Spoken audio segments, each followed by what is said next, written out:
If you're still struggling with For Honor and are looking for ways to improve, then you've come to the right place, because today I have for you 5 quick tips to get better at For Honor. So let's get right into number 1, parrying. Now I know this is very basic if you're in any way experienced with the For Honor community, but parrying is so important and gives you such an edge in the early stages when you're just getting started playing For Honor. I find that a lot of beginners don't even know about it, to be honest.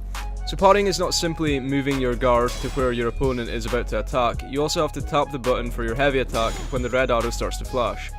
I would advise practicing this with bots until you're confident with your timings, because if you tap the heavy button too soon or too late, you will get hit by your opponent's attacks. Okay, let's move on to number 2. Get really good with one character before moving on to another.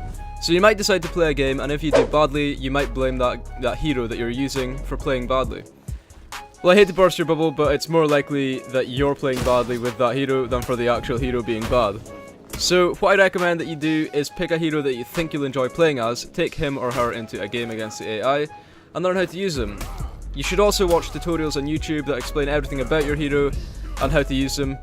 Trust me, going into a PvP game knowing nothing about your hero will get you killed very quickly, and you'll probably just rage and choose a different hero, and then cycle will continue. Okay, on to number 3, guys. Make sure to change up what you're doing in a fight. Okay, so a lot of people when playing For Honor will maybe win one round in duel, and then assume that using the same strategy over and over will continue to work. For example, a lot of Kensei players like to use Swift Strike over and over again, and then they wonder how their opponent is able to deal with them easily by the second round. You should learn as much as you can about your hero, including various mix-ups that you can perform, how to start an attack, and so on. Basically, you need to learn to be unpredictable so that you don't get continuously countered, because it will happen. If you decide to do the same thing over and over, like the Swift Strike with Kensei, people will counter it. Tip number 4.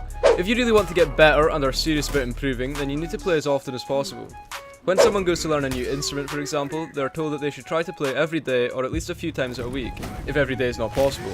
And the same goes for if you really want to get better at For Honor, or any game for that matter. I understand that playing every day isn't an option for everyone, but I would say at least a few times a week is possible if you truly are trying to get better at it. Right, so my last tip, guys, is to learn how to counter guard break. Again, this is a fairly basic tip, but like parrying, a lot of new players don't really know how to do it, or that it even exists. Allow me to explain. Basically, when an opponent tries to guard break you, you just press the guard break button back, basically, but you must time it correctly. Keep in mind that if you just spam the guard break button as soon as you see your opponent going for it, you will fail.